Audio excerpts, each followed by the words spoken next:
What happened will forever stay in my memory. I can't believe that my family and fiancé chose my traitor brother over me, the same brother who lived off our parents. But karma didn't take long to catch up with them. What happened to them next will knock you off your feet. Growing up in a quiet little town just outside of Indianapolis, I always believed my family was my anchor. We weren't the kind of people who left things unspoken or went months without checking in. My younger brother, Ryan, and I had that classic sibling rivalry. The kind that comes from two boys being crammed under the same roof, always measuring up to one another. He was just a year behind me, and people constantly compared us. Ryan had that effortless charm, the kind that made people gravitate toward him, while I was more calculated, always planning my next move. Then there was Hannah, our baby sister.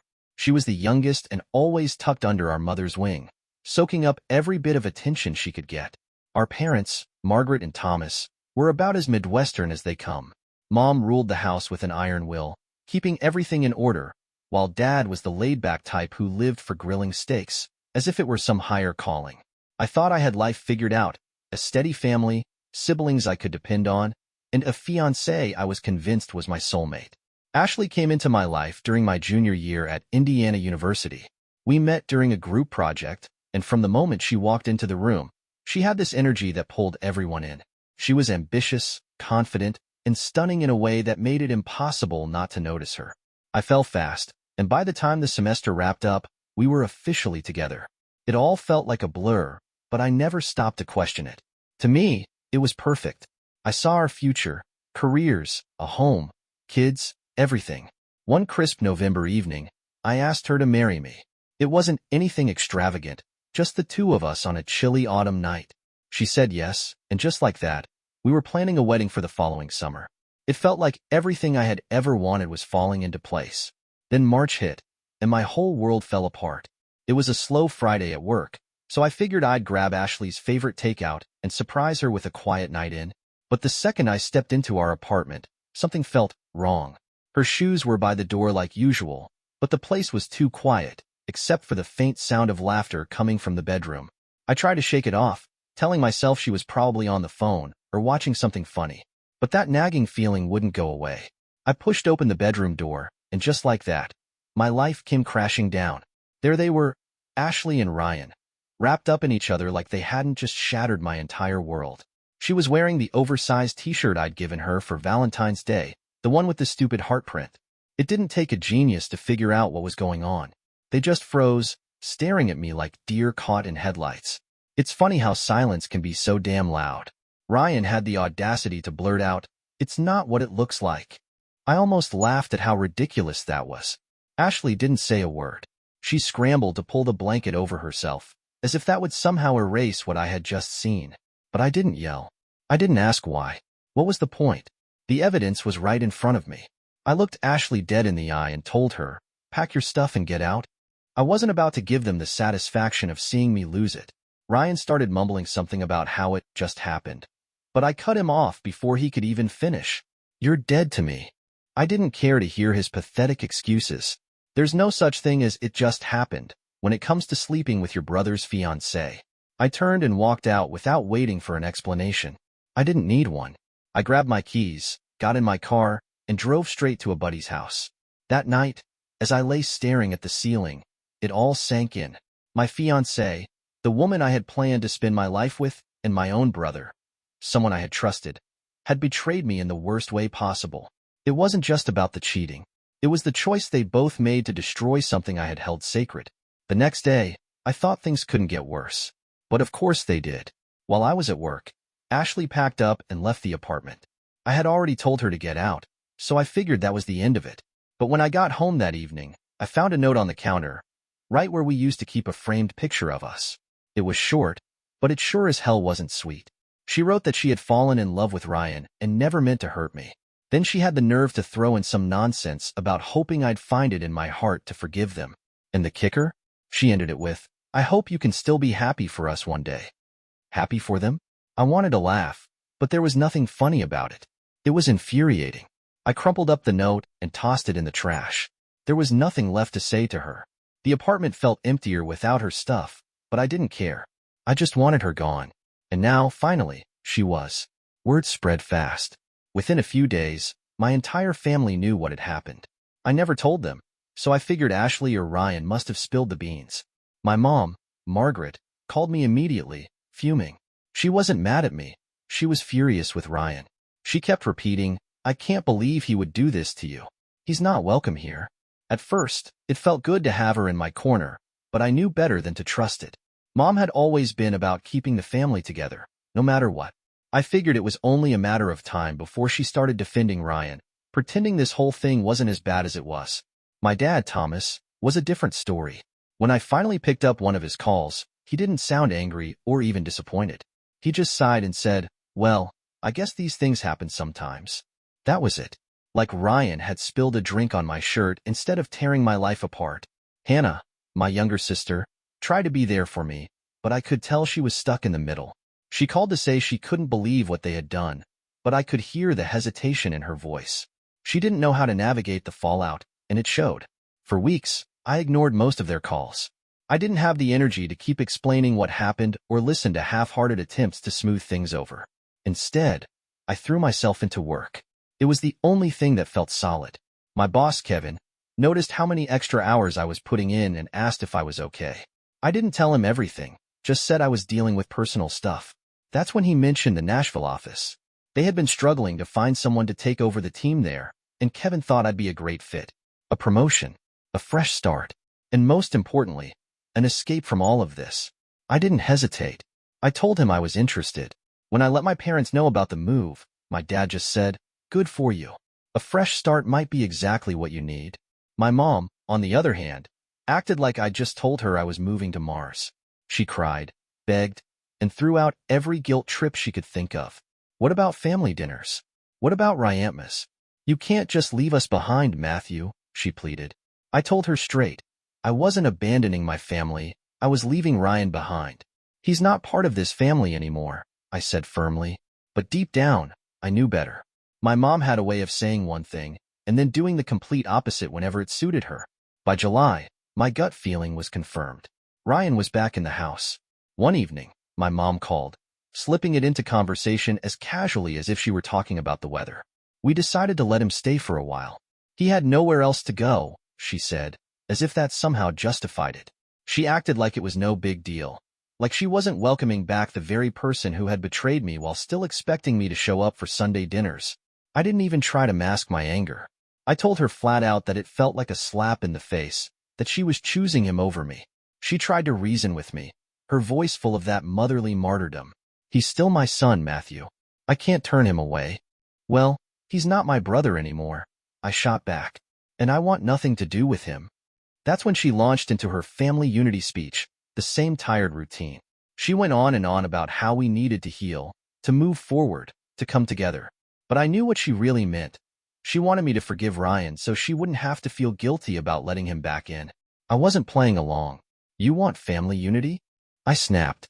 "Then stop rewarding the person who tore everything apart." And with that, I hung up. After that, I kept my distance.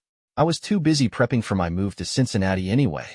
I found an apartment, packed up my place, and got ready to start fresh in a city where no one knew me, my past, or the disaster my family had become. Leaving Louisville wasn't easy. I had good memories there, and a part of me felt like by leaving, I was letting Ryan and Ashley win. But staying? That would have been worse. Every street, every restaurant, every little reminder of what I had lost. It was suffocating. Moving was the only real way to start over. By the time I left, I had all but cut ties with my family. I stopped answering their calls, ignored their texts, even Hannah's attempts to stay neutral. It didn't matter anymore. They had made their choice by letting Ryan back in, and I had made mine by walking away. I had no idea what the future held, but one thing was certain. I was done being the good son who always put family first. From now on, I was putting myself first. It was time to rebuild on my terms. By September, I had settled into my new life in Cincinnati. Cutting ties with my family had been the best decision I'd ever made, even if it hadn't been easy. Work was going well. I was making new friends. The distance from all the chaos gave me a kind of peace I hadn't felt in months. Then my mom called. Her birthday was coming up, and she wanted me to come home to celebrate. I hesitated. Ever since she had let Ryan back into the house, our relationship had been strained at best. But she kept pushing, insisting it would just be the immediate family, saying she missed me. Against my better judgment, I agreed. The drive back to my parents' house was long, giving me way too much time to second-guess my decision. I kept telling myself I was doing this for my mom, even though she had let me down. Maybe if it was just her, my dad and Hannah, it wouldn't be so bad. But the moment I pulled up to the house, I knew I had made a mistake. There were too many cars in the driveway. My stomach clenched when I saw Ryan's car parked among them. I gripped the steering wheel, debating whether to turn around. But I wasn't about to give my mom the satisfaction of bailing. Instead, I decided to walk in, make it quick, and get out as soon as possible. As soon as I stepped through the door, my mom greeted me with an over-the-top smile, like nothing had ever happened. "Matthew, I'm so glad you came," she said, pulling me into a tight hug, her energy desperate, like she thought she could smooth things over by sheer force of will. Then I saw them, Ryan and Ashley, sitting on the couch like they didn't have a care in the world. Ashley even had the nerve to laugh at something Hannah said, like she hadn't shattered my life just months ago. I froze. My blood ran cold. "Why are they here?" I asked, my voice low and sharp. Before my mom could answer, she grabbed my arm, steering me further into the house. We barely made it to the living room before she launched into her usual spiel about family healing. She sat me down and started her speech, how Ryan and Ashley had made a mistake, how they were sorry, how it was time to move forward as a family. Ryan, shameless as ever, added, "I'm sorry, man. It just happened." Like he had knocked over my drink instead of blowing up my entire life. Ashley chimed in next. "We never meant to hurt you." But her words rang hollow, almost rehearsed. She wasn't even trying to look remorseful. I looked at them both, trying to understand how they could possibly believe their own bullshit. The fact that they thought this could somehow be fixed was laughable. I leaned forward, locking eyes with Ryan. "You're a pathetic excuse for a brother," I said, my voice as steady as ever. Then I turned to Ashley. "I hope he cheats on you too," I told her flatly, "and gives you herpes. Then again, if he doesn't, you'll probably just cheat on him first. You two deserve each other." Silence. The whole room went dead quiet. My mom opened her mouth to speak, but I didn't give her the chance. I stood up, met her eyes, and said, "Enjoy your golden boy. Don't call me again. This family of yours is dead to me." Then I walked out. As I stepped outside, I could hear my mom scrambling to smooth things over, trying to calm everyone down, probably telling herself I'd come around eventually. Ryan? He didn't say a word.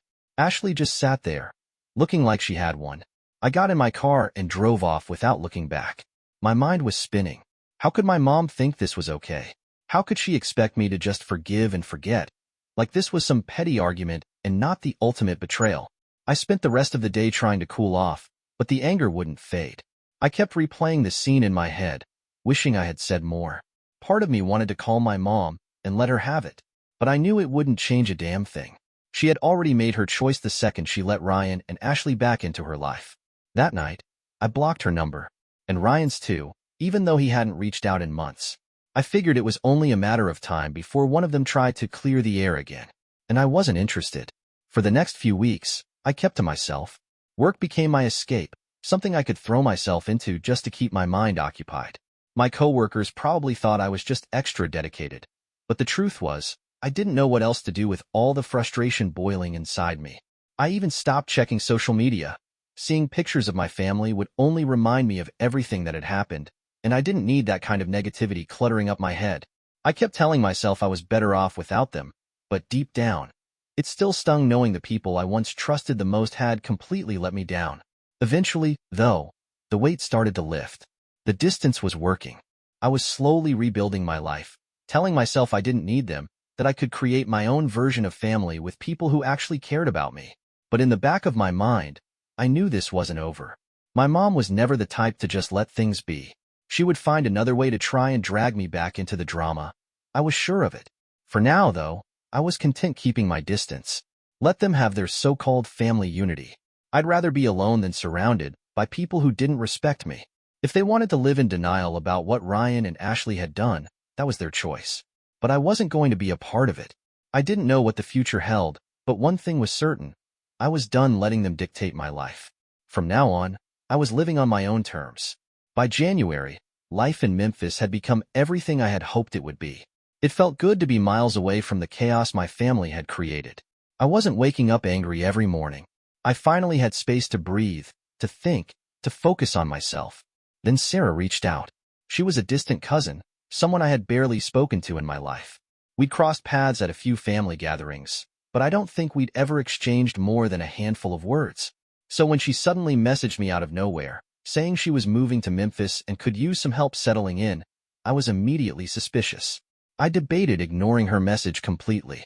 My family had proven time and time again that getting involved with them, even at a distance, was a mistake. But then I thought about it. Sarah hadn't done anything to me personally. She might not even know the full story of what had gone down. And she did seem genuinely nervous about moving to a new city alone. Against my better judgment, I agreed to help. That weekend, I drove to the address she had sent me. It was a quiet little apartment complex in a calmer part of town. Everything seemed normal, until I spotted the U-Haul truck, and the two very familiar figures unloading boxes. Ryan, and my dad. For a moment, I froze. My grip on the steering wheel tightened so much that my knuckles went white. My first instinct was to throw the car in reverse and get the hell out of there. But before I could, the front door swung open, and out came my mom. She spotted me instantly and waved, like this was some kind of heartwarming family reunion instead of a setup. "Matthew, wait," she called out, jogging toward my car. I put it in park, but didn't move an inch. My whole body was stiff. "What is this?" I asked, nodding toward Ryan and my dad, who were awkwardly standing by the truck, clearly aware of how badly this was going. My mom gave me that same tired, "let's all be reasonable" expression and launched straight into her speech. She went on about how Sarah just needed some help, how it made sense for the family to come together, how we were stronger together. But I wasn't an idiot. This wasn't about Sarah at all. This was about dragging me back into the mess I had worked so hard to escape. Ryan, always the master of insincere apologies, stepped forward, already looking misty-eyed, like he was auditioning for an Oscar. "I'm sorry, Matthew," he said, voice trembling for dramatic effect. "I know I messed up. I just want to fix things." I stared at him, unmoved. It was the same pathetic script he had tried running at my mom's birthday. Then my dad decided to throw in his 2 cents. "Matthew, come on," he said in that condescending tone he always used when he thought I was being unreasonable. "You're holding on to this grudge, and it's tearing the family apart. Be the bigger man." That was it. Hearing those words, "be the bigger man," was like flipping a switch in my brain. He had no idea what it felt like to be stabbed in the back by your own brother, to lose not just a relationship, but the trust you had in the people closest to you, to watch your family act like it was just some minor inconvenience I needed to get over. Before I even registered what I was doing, my fist connected with my dad's jaw. The sharp crack of the impact echoed in the air. Everything went still. My dad stumbled back, hand flying to his face, eyes wide in shock. Ryan looked like he wanted to disappear into the pavement. And my mom? Predictably, she burst into tears. "Matthew," she sobbed, like I was the one ruining everything. Ryan muttered something under his breath about me going too far, but I didn't even acknowledge him. I just turned and walked back toward my car, my footsteps heavy, my breath coming in sharp bursts. "Don't follow me," I called over my shoulder. When I got home, I blocked Sarah's number without hesitation. I didn't care if she had been in on it, or if she was just a pawn in their scheme. Either way, I wanted nothing to do with her. That night, I sat on my couch, trying to process what had just happened. I wasn't proud of losing my temper, but I didn't regret it either. My dad had crossed a line, and if it took a punch to make them finally understand that I wasn't going to be manipulated anymore, then so be it. What stung the most was how utterly predictable it all was. My mom had always been willing to forgive Ryan, no matter how much damage he caused. My dad only cared about keeping the peace, no matter what it cost me. I wondered how long they had been plotting this. Had they been talking to Sarah for weeks, convincing her to reach out? Or was this just a last-minute, desperate attempt to rope me back in? Either way, it didn't matter. What mattered was that I had walked away before they could sink their claws into me again. The next morning, I woke up feeling a strange mix of relief and sadness. Relief because I had stood my ground. Sadness because it was another painful reminder of just how far my family had fallen. There was no fixing this. They refused to see Ryan and Ashley's betrayal for what it was, and they never would. So I made my final decision. I wasn't going to give them another opportunity to pull me into their mess. By December, I was in a much better place. emotionally, mentally, everything. I had finally cut the cord, and I had never felt so free. Life in Nashville had settled into a steady rhythm. Work was good, my routine was solid, and most importantly, I wasn't drowning in family drama anymore. Somewhere along the way, I had started dating Victoria, a 24-year-old woman who quickly became the most solid thing in my life. She was kind, funny, and supportive, but what mattered most was that she respected my boundaries. She knew all about the mess with my family and never once tried to push me into reconnecting. When she invited me to spend Ryantmas with her family in Springfield, I found myself actually looking forward to the holidays for the first time in years. Her parents were warm and welcoming, her siblings were easy to be around, and there was none of the tension or passive-aggressive nonsense that had always defined my own family gatherings. A week before Ryantmas, I received an unexpected letter. At first, I almost tossed it aside, not recognizing the handwriting. But when I opened it, my stomach dropped. It was from my mom. She wrote that Ryan and Ashley had gotten married and that she and my dad had separated. She didn't give many details, just kept hammering on how much the family needed me this Ryantmas.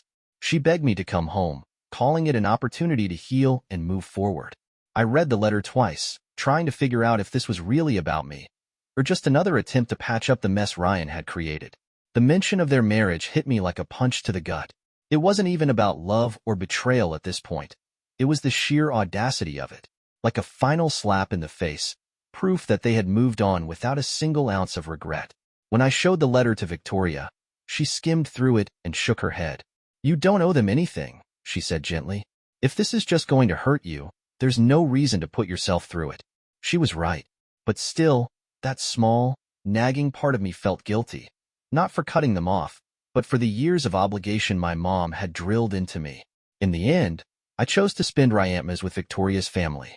As soon as we arrived at her parents' cozy house in the suburbs of Springfield, I knew I had made the right choice. Her mom greeted me with a warm hug and immediately asked whether I preferred hot chocolate or mulled cider. Her dad clapped me on the back and welcomed me in like I had been part of the family for years. It was simple, wholesome, the kind of holiday I had always wanted but never really had. Ryantmas Eve was spent decorating the tree, baking cookies, and playing board games. There were no forced smiles, no tension simmering beneath the surface, no waiting for someone to ruin the night with an argument. Ryantmas morning was just as peaceful. Victoria's family had a tradition of opening presents in their pajamas, and they even had a stocking for me, with my name on it. It was a small thing, but it hit me hard. For the first time in years, I felt like I truly belonged somewhere. And yet, even in the middle of all that warmth and happiness, my family lingered in the back of my mind. I caught myself wondering what they were doing. If my mom was sitting alone at home, if my dad was even celebrating, if Ryan and Ashley were playing house, pretending everything was fine. I pushed the thoughts aside. I wasn't going to let them ruin this for me. January rolled around, and just as I was settling back into my normal routine, an email popped up in my inbox. It was from Hannah. I hadn't heard from her in months, so seeing her name caught me off guard. Against my better judgment, I opened it. She wrote that my dad was now living in a motel and that Ryan and Ashley were struggling financially. She didn't go into much detail but hinted that Ryan's job situation was shaky and that Ashley wasn't happy in their marriage. I stared at the screen, trying to figure out why Hannah thought I needed to know this. Was she looking for sympathy? Did she expect me to swoop in and fix things? If that was the case, she was going to be disappointed. I didn't respond. What was I supposed to say? Sorry to hear that, but it's not my problem? Because that was the truth. They had made their choices. Now they had to live with them. Still, I won't lie. There was a part of me that felt a quiet, grim sense of validation. I wasn't happy they were struggling, but I couldn't ignore the fact that karma had finally come knocking. Ryan and Ashley had wrecked my life, and now their little fantasy world was starting to crack. That evening, Victoria noticed I was quieter than usual. "What's wrong?" she asked, her voice soft. I told her about Hannah's email. She nodded, her expression firm but understanding. "You've done the hard work of moving on," she said. "Don't let them pull you back in." She was right. I had spent too much time rebuilding my life to let their problems drag me down again. The next morning, I deleted Hannah's email and blocked her address. It wasn't easy, but it was necessary. I wasn't going to let them use guilt or pity to worm their way back into my life. That Ryantmas with Victoria's family had been a turning point. For the first time, I understood what it meant to be free. I didn't need my family's approval. I didn't need their validation. I had found people who cared about me for who I was, not for what I could do for them. By June, I felt good about how far I had come. Life was steady. My relationship with Victoria was growing stronger every day. My family had become nothing but a distant memory. I ignored every half-hearted attempt at reconciliation, choosing instead to focus on my own well-being. But of course, they weren't done with me yet. One Saturday morning, just as I was lacing up my running shoes, I heard a knock at the door. I wasn't expecting anyone. When I looked through the peephole, my breath caught. It was Hannah. I hadn't seen her in over a year. For a split second, I considered pretending I wasn't home. But eventually, I opened the door. The moment she saw me, she burst into tears. "Matthew, I'm so sorry," she choked out, stepping into the hallway before I even had a chance to invite her inside. "I should have stood up for you more. I should have done more." Her apology caught me off guard. For so long, Hannah had been this passive figure in my life. She had never directly hurt me, but she had never defended me, either. To hear her finally take responsibility, I didn't know how to react. She wiped her eyes, voice shaking. "I cut ties with Ryan and Ashley. And Mom, I just couldn't take it anymore." I crossed my arms and leaned against the doorframe. "What do you want, Hannah?" She hesitated. Her eyes filled with something I couldn't quite place. "Dad wants to talk," she said quietly. "Can we meet? Please." I should have said no. Every part of me screamed at me to shut the door and move on. But there was something in the way she looked at me, pleading, desperate, that made me pause. Against my better judgment, I agreed. A few days later, I met Hannah and my dad at a quiet diner on the outskirts of town. Hannah was already sitting across from him when I walked in. It had been a long time since I had seen my dad, since I had punched him outside Sarah's apartment, and the tension between us was thick. As I approached the table, he stood up, extending his hand. I didn't take it. Instead, I slid into the seat across from them and waited for one of them to speak. "I'm sorry," my dad said, his voice low, "for everything. I should have done more to protect you. I should have handled things differently." It wasn't much, but it was more than I had expected. For a split second, I felt a flicker of hope. Maybe, just maybe, things could be salvaged. Then the door to the diner swung open, and my mom walked in. Every muscle in my body tensed. My dad at least had the decency to look embarrassed. "She wanted to come," he mumbled, as if that explained anything. And right behind her, like a bad joke, were Ryan and Ashley. I was on my feet before I even realized it. Hannah reached for my arm. "Please, Matthew, just hear them out," she pleaded. That was it. I turned to my mother before she could get a single word out. My voice was cold, flat. "You're not my family anymore," I said. Her face crumpled, but I wasn't done. "If you want forgiveness, find someone else to manipulate. I'm done." Then I turned to Hannah. "What you did was pathetic, downright evil. And you proved that this family is full of manipulators and scumbags. You guys can't be trusted. Ever." I let the words sink in, watching as their expressions shifted from shock to hurt. I didn't care. "You're dead to me," I said. "And next time any of you try to contact me, I will file a restraining order." I threw some cash on the table for my coffee, turned, and walked out. I ignored the voices calling after me, ignored my mom's gasping sobs, ignored the whole pathetic scene. That was the moment I knew. There was no turning back. They could beg, plead, cry all they wanted. I was done being the scapegoat for their dysfunction. Now, at 28, it feels like I've lived through multiple lifetimes since all of that chaos unfolded.